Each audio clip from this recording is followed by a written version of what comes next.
Okay, welcome everybody. I'm Lisa Tuttle. I'm the MaineMOM Program Manager here at the Office of Maine Care Services. We're really excited to have everyone for our MaineMOM Project Echo. I just want to introduce Ashley Krause-Smith. She is standing in for Mariah today. We're really grateful for her help. And if you have tech problems or any issues, you could chat. Ashley, if you just want to say hi and if there's any special requests. Yeah, absolutely. If you need anything throughout the meeting, please just go ahead and put it in the chat. You can either put it to everybody or directly to myself, and I'll be happy to assist you. And happy to be here. Okay. It looks like folks are still joining, but we're going to kick it off anyway because we're at the top of the hour. So welcome, day before Valentine's Day. We can go on to the next slide. And this is our group of faculty. We are so grateful to all of our faculty for joining in the session. And also, while we're talking about faculty, just a reminder that ECHO model is all teach, all learn. And you can go through these slides, Ashley. We really love participation from everyone in the session. And today, we are really excited to have Melissa Scahan. We will ask her to give a more thorough introduction before she does her didactic, but she's the Vice President of Mission Integration at Northern Light Healthcare. And a really exciting didactic topic for us today, 2 generational approaches in the outpatient setting. And then for the case presentation today, we're actually going to have more of a discussion about this question of Subutex versus Suboxone. And we'll run that through the all teach, all learn model though. And just a reminder that participation is really our priority here. If you can turn your cameras on while you're speaking, that would be fabulous. And because we don't go through full introductions at the top of each of these sessions, if you could introduce yourself before you speak so that we can continue to develop relationships, that would be great. And mute your line, please, if you're not speaking. We might have to mute you, but that doesn't mean that we don't want you to unmute and jump in. That's just for order. So go right through this, Ashley. This is just our disclosure. We are offering CME. And Ashley, are you all set to pop that survey in at the close of the session? Great. Thank you. Okay. Melissa, please give a better introduction than I did, if you don't mind. No, absolutely. So, hi, everybody. I'm grateful to be with you this afternoon. I am Melissa Scahan, Vice President of Mission Integration. And in this space, I've had the privilege of overseeing Macaulay residents for quite some time.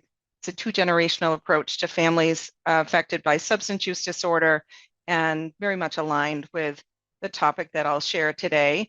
Also want to introduce Audra Cowperway. So Audra is the parent educator at in our Bangor location. And she is Penquist employed and is a vital member of the Macaulay Bangor team. So I will share a few slides and then Audra will give a highlight of the work that she does with families. So Ashley, you can go to that next slide. So I wanted to offer up this visual of a 2-generational approach. And I think, one of the things that we are all paying such deep attention to are those higher order goals of MaineMOM, to really look at care from a whole person, whole family perspective.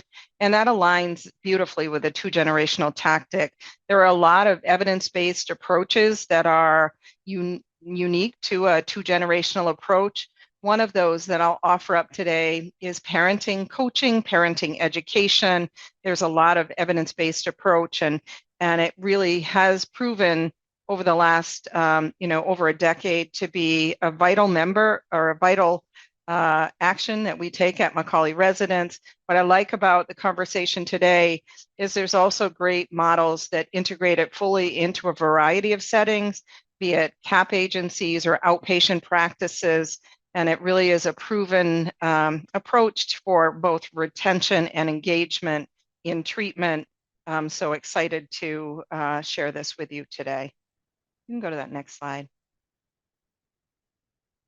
So parenting education, we really, there's great evidence that we know our patients are insecure or concerned about their parenting abilities. They're are so open to change and skill building.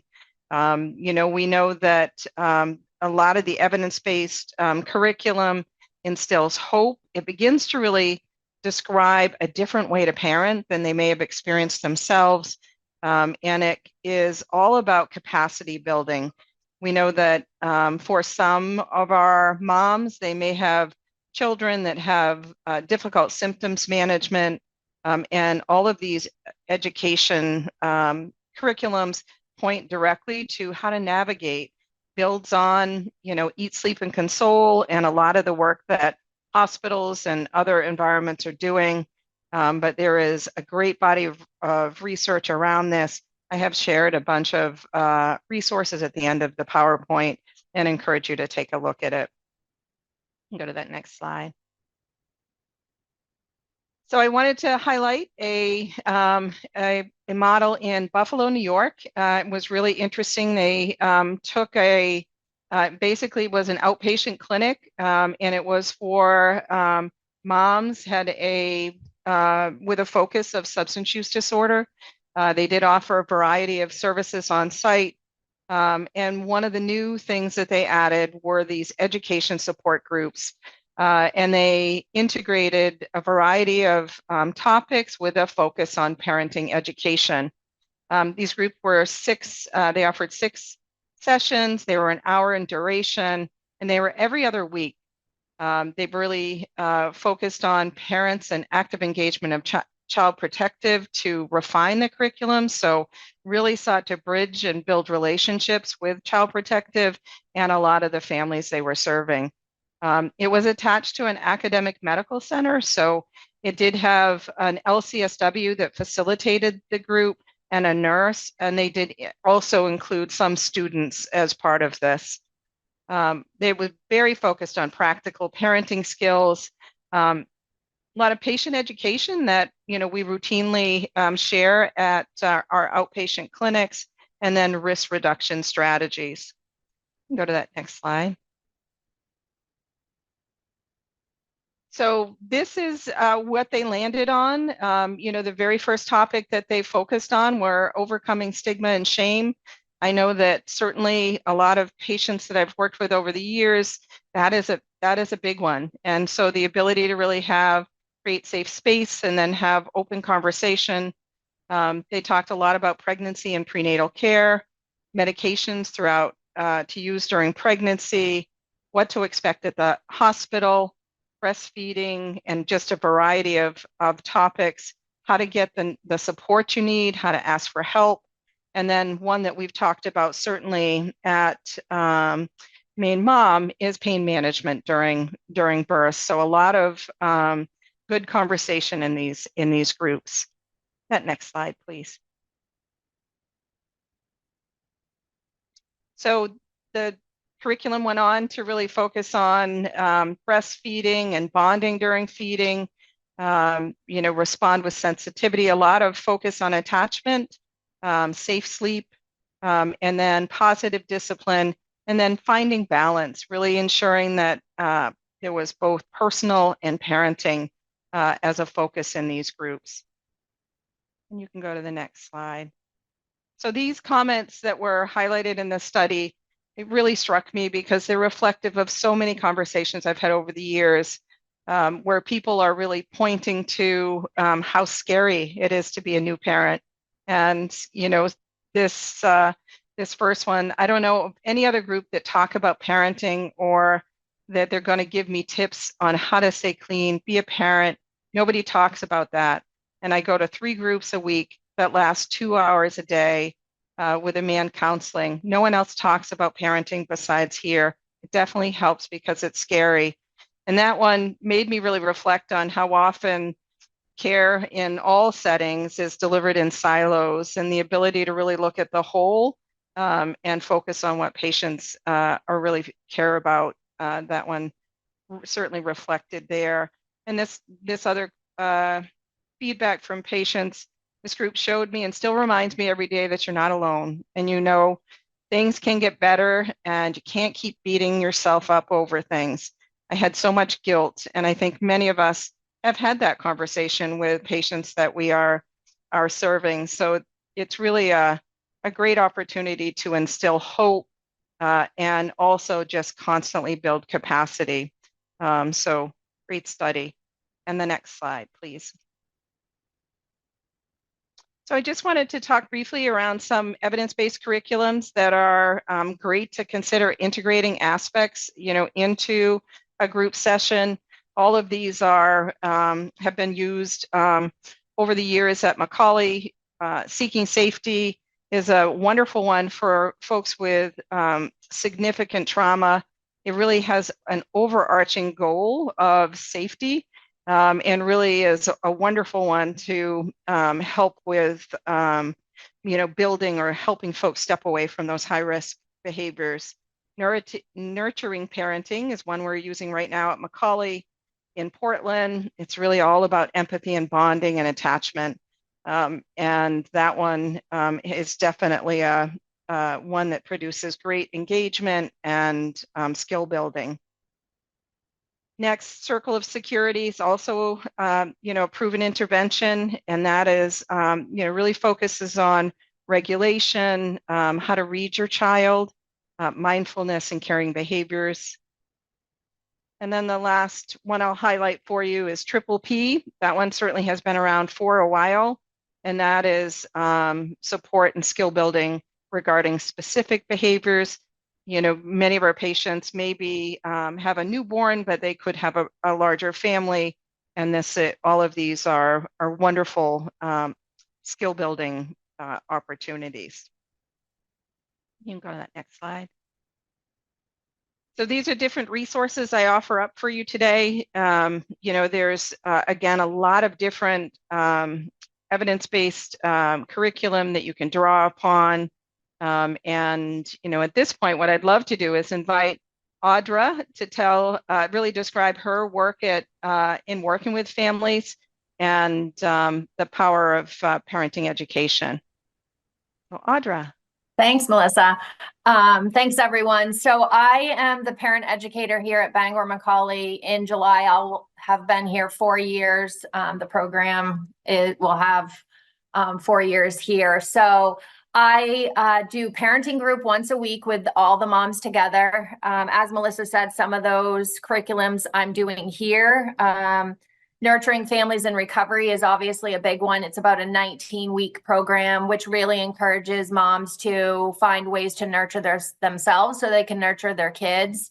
But it also gives like daily living things to do, basic skills like how to have consistent routines and schedules with kids. So it kind of mixes everything together.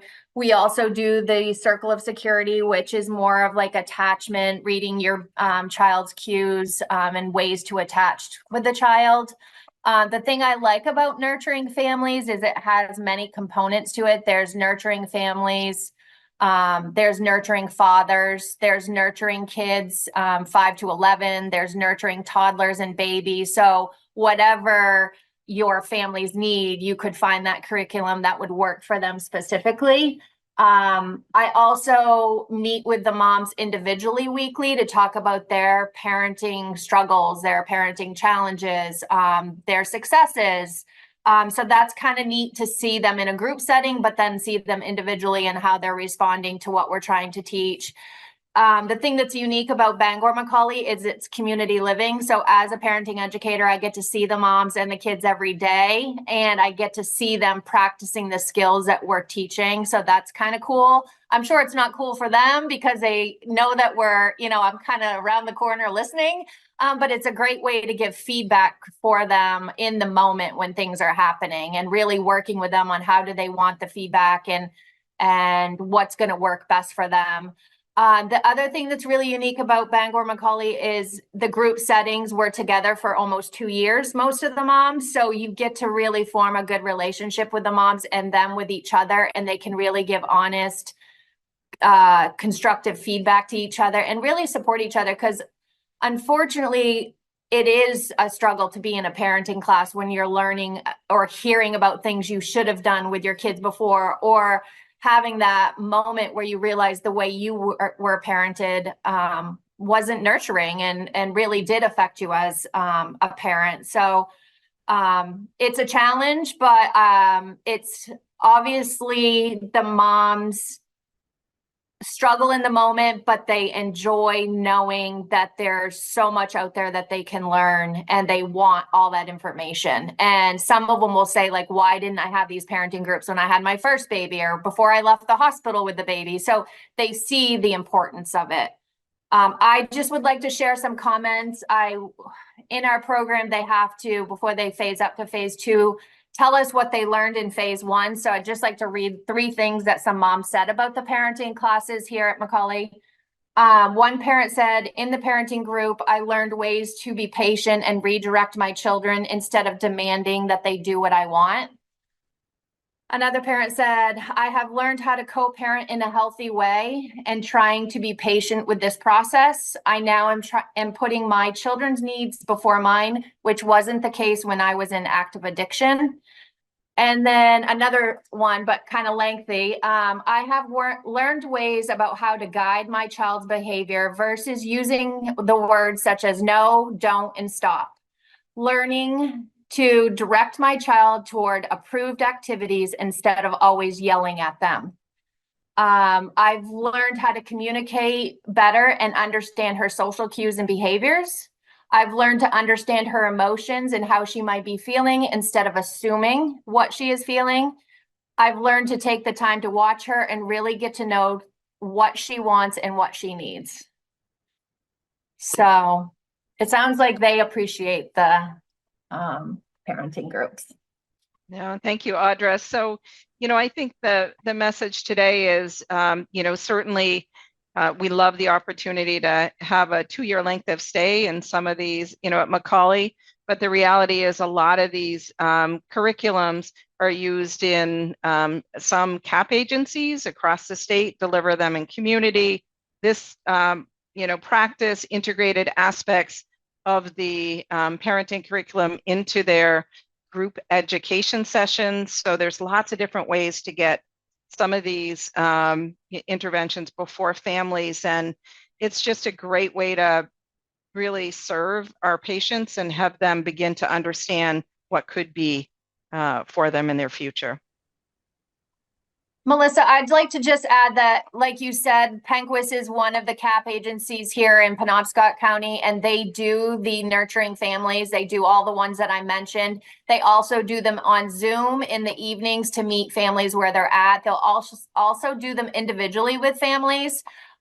So yeah, I think it's just a great opportunity. I know some of the CAP agencies downstate do them also. So Yep. They're being offered all the time in the community. It's just making families aware of how to access those. Yeah, no, absolutely. That's great. Thank you both very much for presenting.